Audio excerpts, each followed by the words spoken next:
Nah, sebelum masuk ke pimpinan kelompok itu sendiri, kalian tahu apa itu pimpinan kelompok? Jadi ada semua ya. Jadi pimpinan kelompok itu adalah suatu kegiatan yang dilakukan oleh sekelompok orang dengan menggunakan dinamika kelompok. Nah, biasanya pimpinan kelompok ini ada terdiri dari 2 orang hingga 10 orang. Kita ini ada berapa orang? Nah, kita ada 10 orang. Berarti sesuai dengan pimpinan kelompok. Jadi pimpinan kelompok ini menggunakan metode di mana metode ini berguna untuk kita semua untuk mendapatkan bagaimana perkembangan kita, baik dari bakat, perkembangan dalam belajar, karir dan sebagainya. Jadi setelah mendengar tadi pengertian dinamika kelompok, kan kita memulai kegiatan. Maka baiknya sebelum kita mulai kegiatan, kita baca doa terlebih dahulu. Kita baca doa belajar ya. Bismillahirrahmanirrahim. Rabbi zidni ilman warzuqni fahman. Raditu billahi rabba wa bil islami dina wa bi Muhammadin rasulullah. Rabbi shrah li sadri wa yassir li amri wahlul 'uqdatam min lisani yafqahu qawli. Amin. Jadi kan tadi kita udah baca doa. Sekarang ini dengan kelompoknya akan dilakukan selama 30 menit. Nah, anak-anak apakah siap? Siap, Bu. Oke. Jadi anak-anak sekalian, kegiatan kita pada hari ini, Ibu di sini jelasin sama kalian nih, tentu pengertian dari kerjasama. Nah, sebetulnya kalian tahu nggak apa itu kerjasama?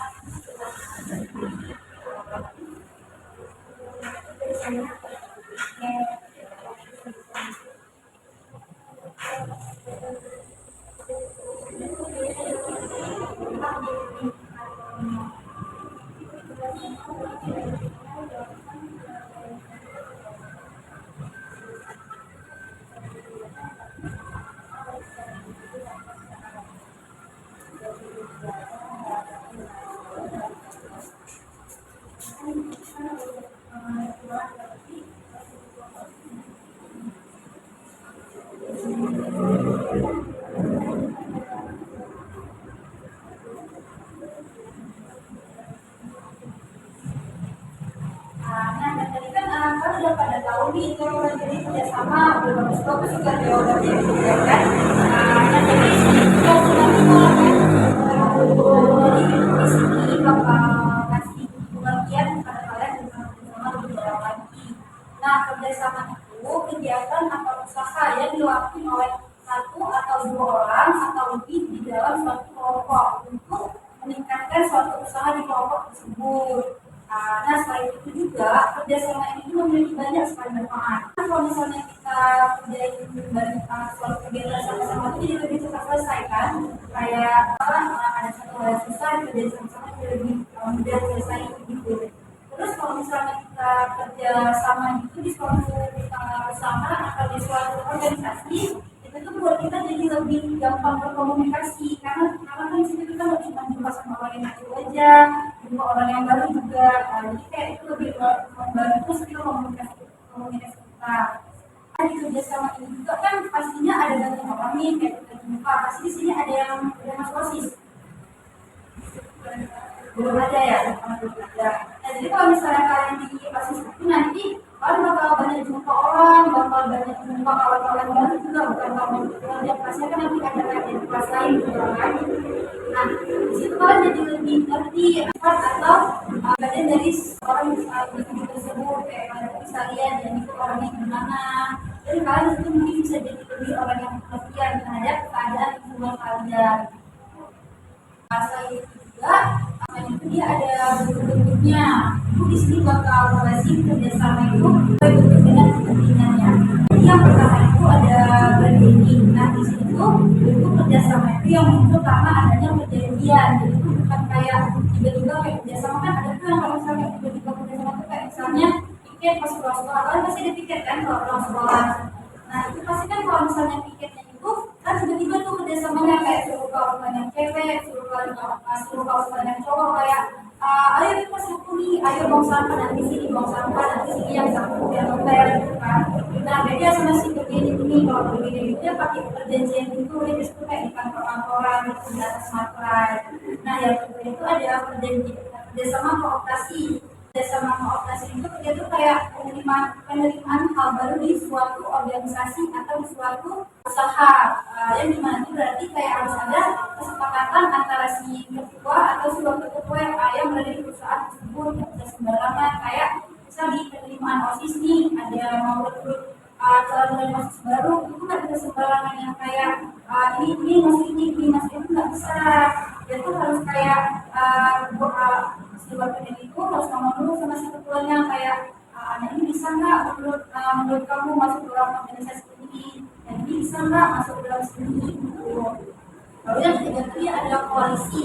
Koalisi itu kerjasama yang terjadi antara satu pihak atau lebih kayak satu pihak atau dua pihak nanti gitu kayak pihak. Biasanya koalisi ini terjadi di politik-politik kayak gitu. Kan udah mulai waktu coblos-coblos. Jadi biasanya itu kayak perjanjian antara tim Gerindra dengan tim PAN kayak gitu. Jadi itu koalisi politik. Itu yang itu dari Gerindra itu kan yang itu kerjasamanya itu agak beda dari yang tadi regulasi. Itu lebih kayak perjanjian antara kerjasama untuk membangun suatu proyek atau pembangunan gitu. Kayak misalnya tuh mau bikin sekolah atau mau bikin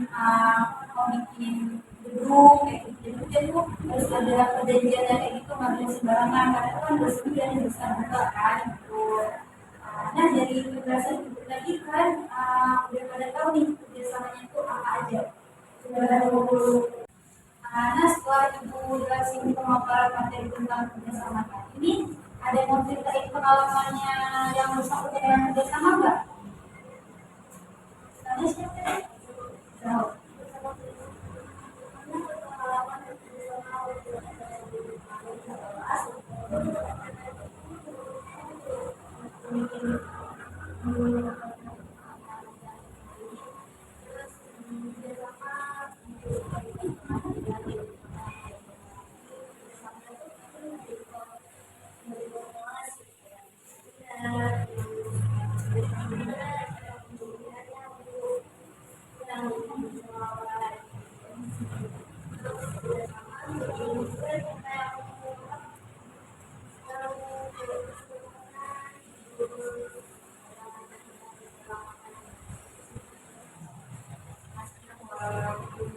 Jadi kan itu ada sini manfaat kerjasama. Ada yang kayak kolaborasi itu ada banyak manfaatnya tuh kayak untuk misalkan hidangan tadi ya. Nah itu kan dibutuhkannya komunikasi kan. Kalau misalnya nggak dikomunikasi pasti nanti bingung kita nih. Ini siapa yang antar, ini siapa yang antar. Jadi kayak bilang nggak cepat, jadi berantem gitu. Jadi penting misalkan salah gitu ya. Kayak gitu itu kayak kerjasama ini memang melatih melatih sekali komunikasi kita gitu. Nah, ada yang berbagi pengalaman lagi? Namanya siapa? Indonesia. Oke, Asia.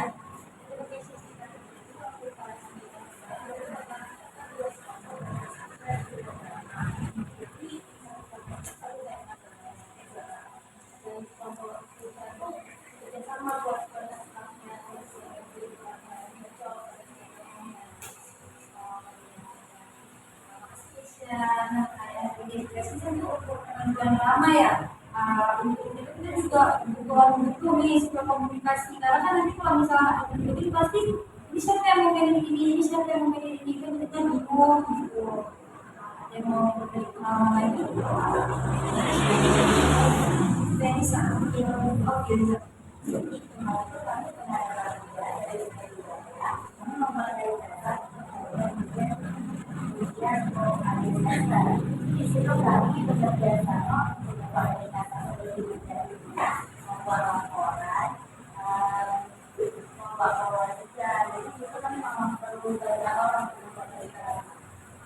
Masih kerja federasinya itu kan dibutuhin banyak orang. Tapi kan tuh biar dibutuhin banyak orang biar cepat selesai kan. Makanya itu kita butuh kerjasama memang kayak bisa melatih komunikasi, bisa juga buat kita dari itu pas selesai. Apalagi yang kayak misalnya tuh banyak itu apa yang harus dilakuin kayak tadi yang evaluasi, harus diberi makanan, harus diberi siapa yang salawat, harus diberi siapa ini, siapa itu, kayak yang sudah tadi, harus diberi pelatihan, harus diberi kayak kasar, harus bikin mana tinggi, harus diapain, gitu kan harus banyak orang nih, harus jadi orang, harus bisa komunikasi, nah dari pengalaman dari yang kawan-kawan dikasih, terus dari pemaparan materi yang dibahas juga, di sini ada yang mau bertanya nggak?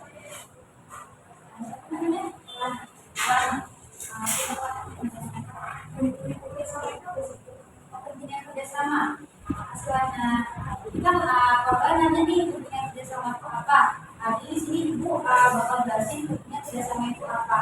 Anak-anak sekarang tahu kan kalau misalnya kita itu di dunia itu terlahir sebagai makhluk sosial, dan dimana makhluk sosial itu selalu membutuhkan individu satu sama individu yang lain kan.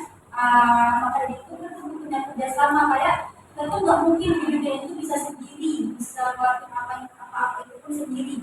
Jadi kalaupun kita tinggal di suatu daerah nih, dan tadi pasti kita kan ada tetangga, pasti juga nanti di daerah itu ada acara maulid, dan dimana kita butuhin orang, butuh kerjasama juga, butuh untuk bantuin kita, butuh untuk kasih tahu kita gitu juga. Gimana bisa? Lagi mau bertanya? Siapa namanya? Asyik.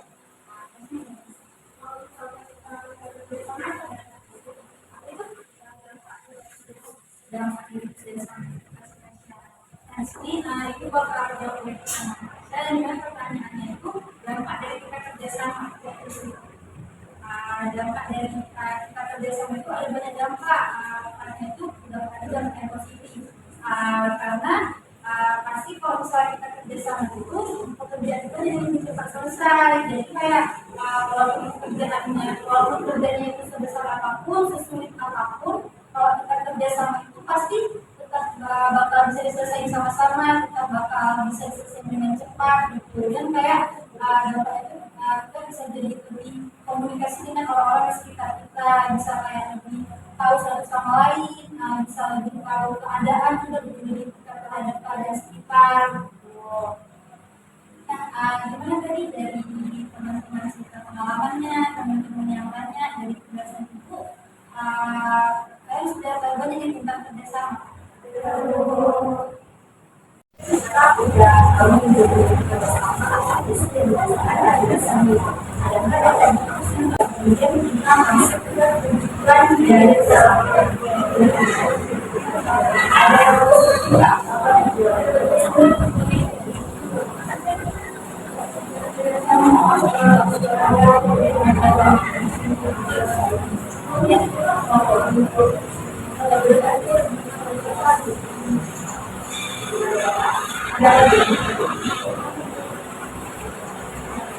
Ada banyak ya, coba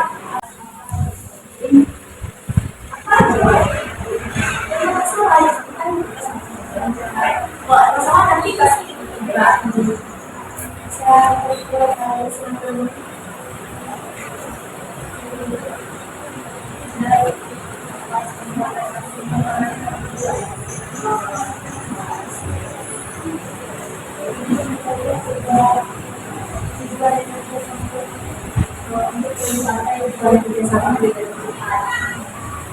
jadi masih belum ada nih jadi sekarang itu masih juga jadi yang pertama kita bisa melatih bagaimana cara kita memiliki misalnya kita dalam sebuah kita kan pasti punya masalah.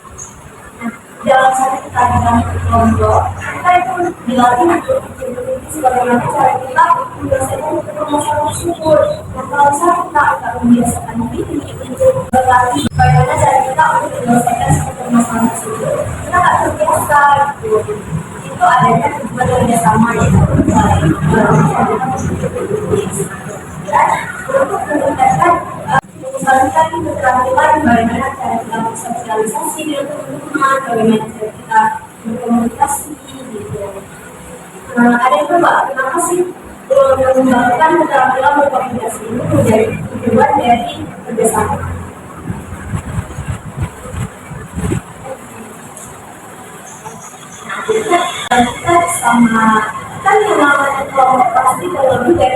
orang sampai 2 orang gitu ya. Kalau misalnya kita sendiri, kita nggak perlu berkomunikasi sama orang lain, secara kita punya sendiri gitu ya. Dan kalau misalnya dalam kelompok, kita ada orang lain yang menjadi teman kita. Nah, kita harus belajar bagaimana cara kita membangun komunikasi dengan orang lain. Kalau misalnya kita nggak punya skill bagaimana cara kita membangun komunikasi dengan orang lain, kita hanya menjadi orang yang introvert, tidak berani berbicara dengan orang lain. Itu memang sangat membutuhkan keterampilan berkomunikasi. Nah, yang kemudian yang ketiga ada kepercayaan diri. Ada yang tahu kenapa kita harus percaya diri?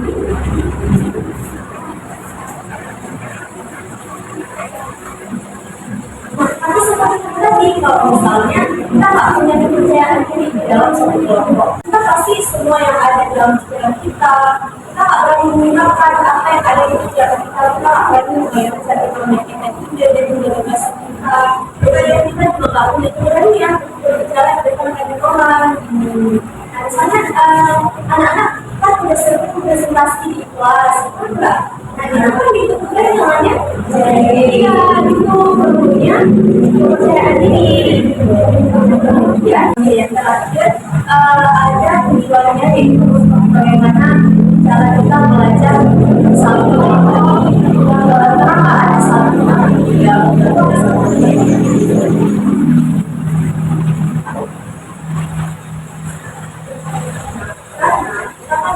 yang pokok kita akan ya seperti itu pasti yang namanya informasi pasti berbeda bagaimana cara yang mana permasalahan. Kita melatih bagaimana cara kita mengetahui orang lain, misalnya ada satu pendapat dan pendapat itu bertentangan dengan kita.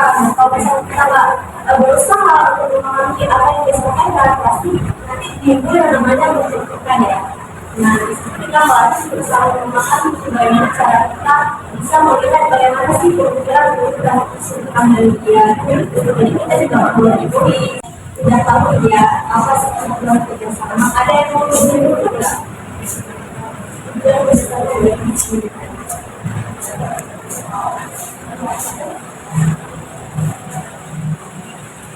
Boleh satu aja.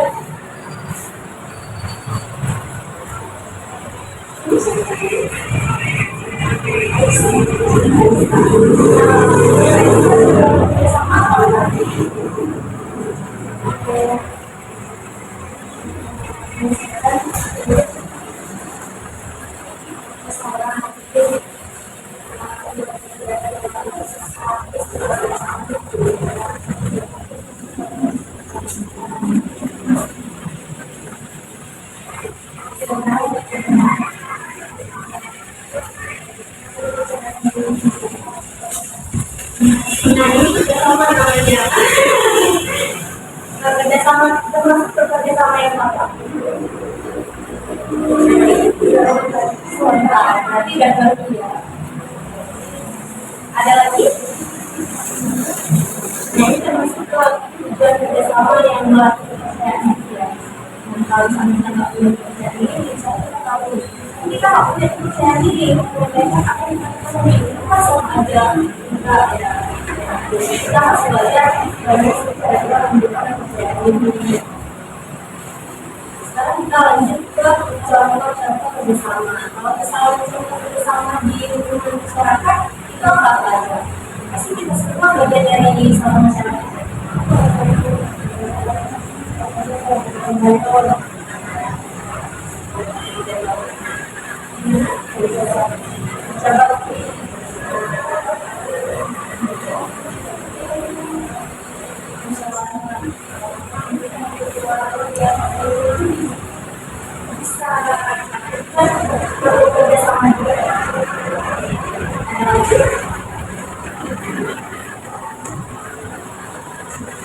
Jadi, kalau kita sama jadi dengan masyarakat itu yang pertama adalah tidak tulis.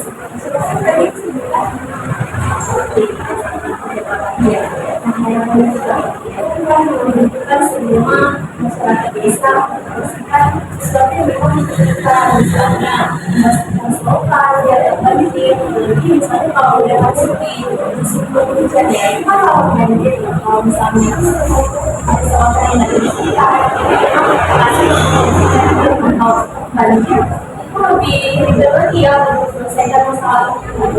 Kita lebih baik mencegah daripada membuat daripada itu banjirnya. Lebih baik kita bersihkan disemprotkan dengan dua ini kita bekerjasama. Kemudian yang kedua adalah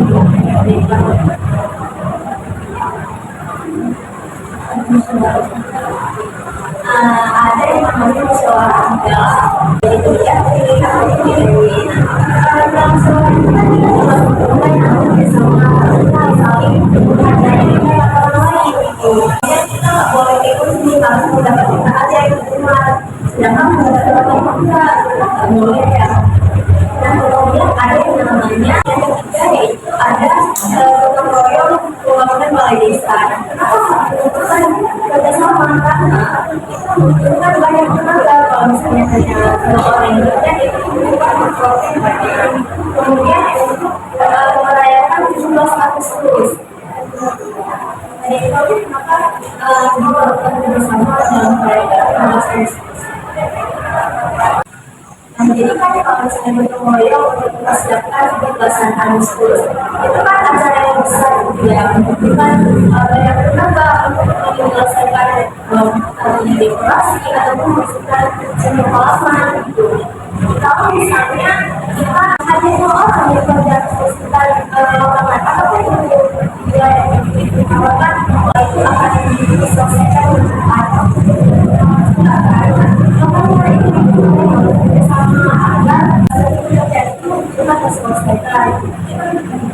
Misalnya ada yang masuk lapangan, ada yang menghias panggung.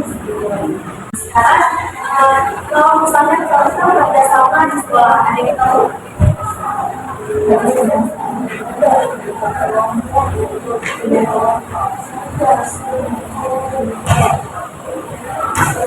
ternyata misalnya ada kelas masuk apa yang terjadi itu gimana maksudnya?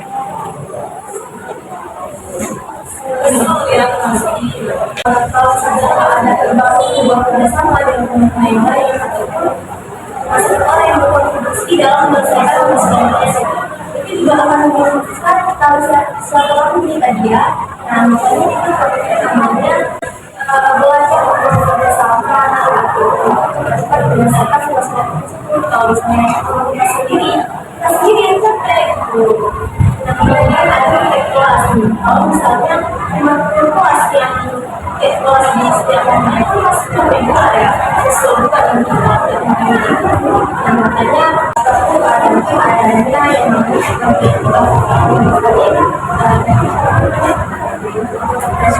yang Selasa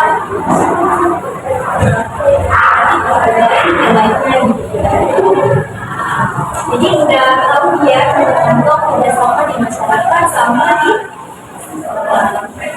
mereka ada tahu sih tentang kerjasama itu apa.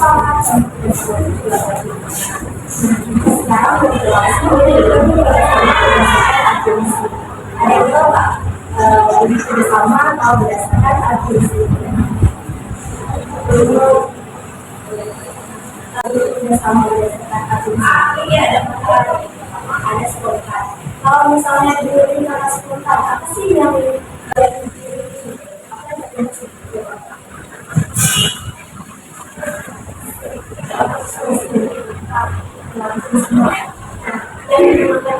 kerjasama spontan ini misalkan memang terjadinya secara langsung dan sebelumnya itu nggak direncanakan gitu, terjadinya secara tiba-tiba. Misalnya guru di kelas itu jelasin tentang mata pelajaran matematika atau fisika untuk menyelesaikan latihannya itu guru kelas tersebut memerintahkan anak selanjutnya itu untuk mengerjakan dengan kamu. Nah di situ kan nanti berarti yang namanya kerjasama ya. Nah itu berarti kan sebetulnya belum direncanakan, terjadinya secara tiba-tiba itu kerjasama secara nah kemudian ada kerjasama langsung. Kalau misalnya kerjasama langsung gimana?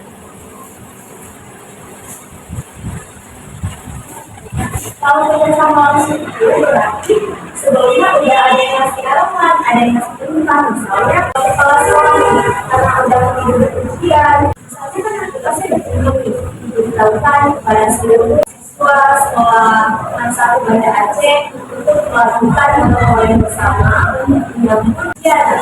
Itu ikut melakukan gotong royong di area baik itu di sekolah, di kelas, juga bisa itu mendapatkan perintah langsung dari kepala sekolahnya. Kemudian ada kerjasama tradisional. Kalau kerjasama tradisional, nah,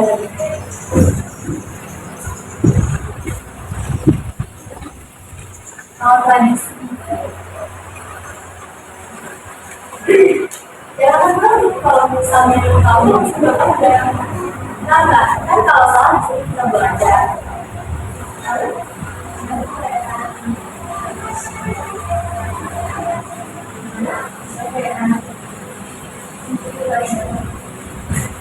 Itu termasuk jadi kalau kamu kerjasama yang dalam bentuk tradisional jadi untuk kerjasama yang tradisional itu yang namanya tradisional kan pasti sudah jadi ada istiadat ya. Ada istiadat kan secara turun-temurun 15 sebelumnya itu emang sudah menjadi kebiasaan suatu masyarakat besar misalnya tiap tahunnya itu menurut maulid apapun kayak ada besar agama itu kan pasti melakukan yang namanya gotong bersama ya. Nah itu berarti bukan dengan kerjasama tradisional berarti karena memang sebelumnya udah melakukan gotong royong di tahun sebelumnya tahun ini juga melakukan kerjasama yang sama yaitu gotong royong membutuhkan budaya perkumpulan biasanya kan dilakukan sama tahun ya anak-anak kita masih sering ya kemudian ada bersama kontrak ada yang apa bersama kontrak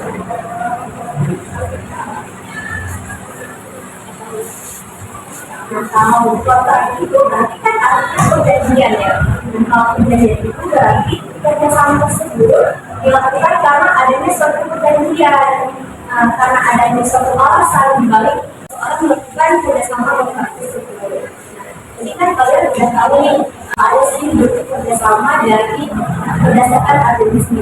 Ada yang bisa menunjang sebenarnya sama-sama yang berbeda sedikit.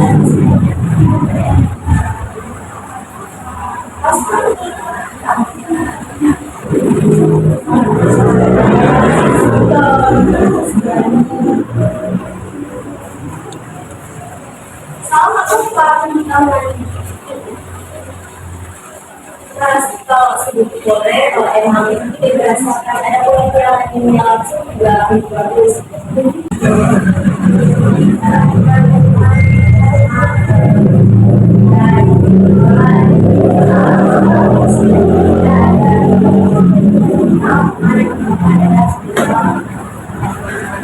Ada yang sedikit penelitiannya masyarakat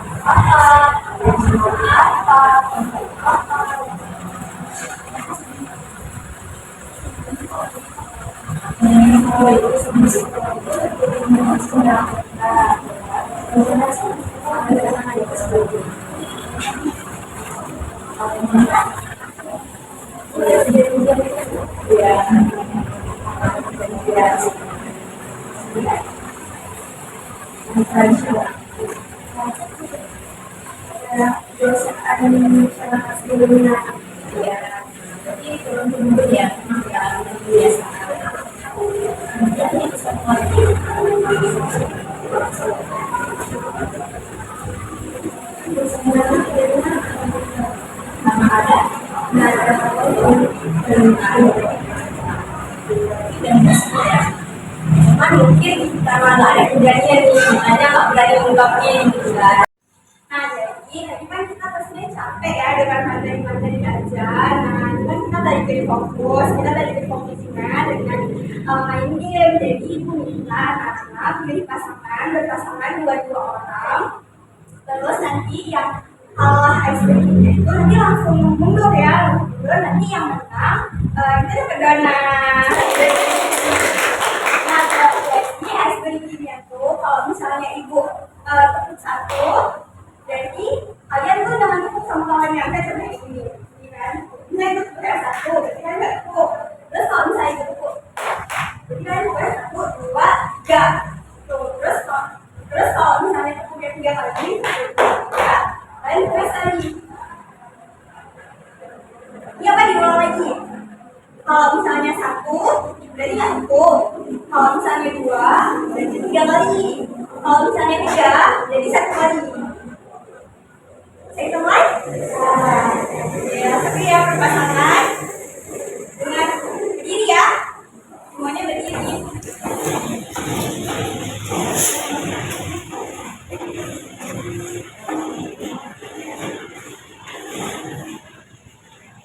Dengan apa ya? Kita mulai ya. Satu, dua, tiga.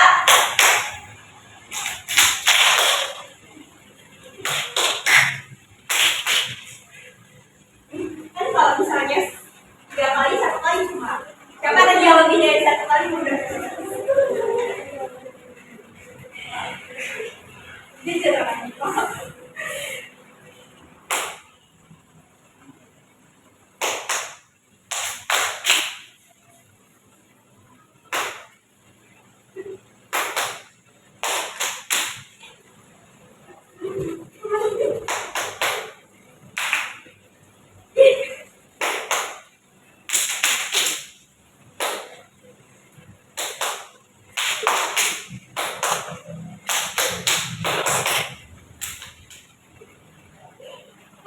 Tiga kali satu kali.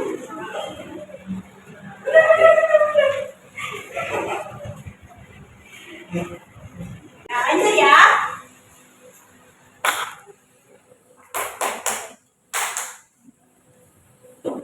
Yeay.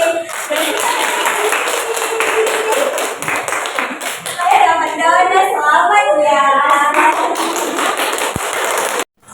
Lanjutkan anak-anak yang bisa bersama dari siapa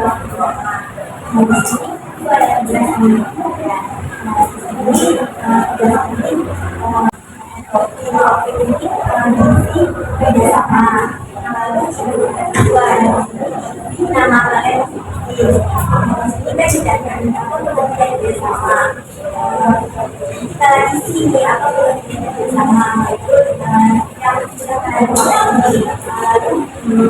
bersama dan contoh bersama tradisi ya.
Kalau ada yang boleh ya.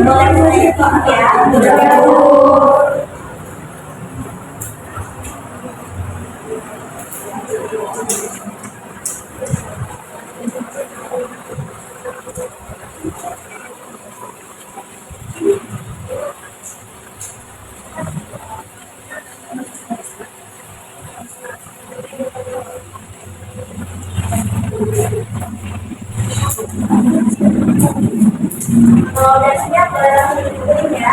Terima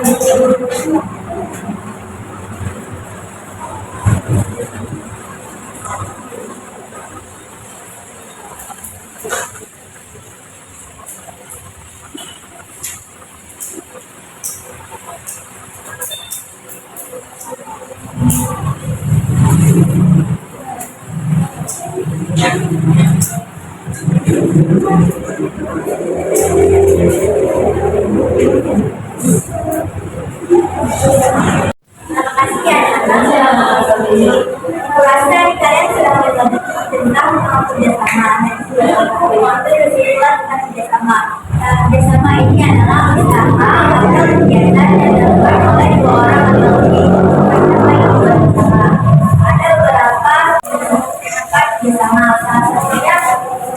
membuat kejadian-kejadian yang selesai dan membuat kita mahir dalam berkomunikasi dan bersosialisasi dengan masyarakat. Nah, waktu kita sudah habis, kita akan sampai di situ. Sebelum menutup pertemuan hari ini, namun akhirnya kita membaca doa seperti ini.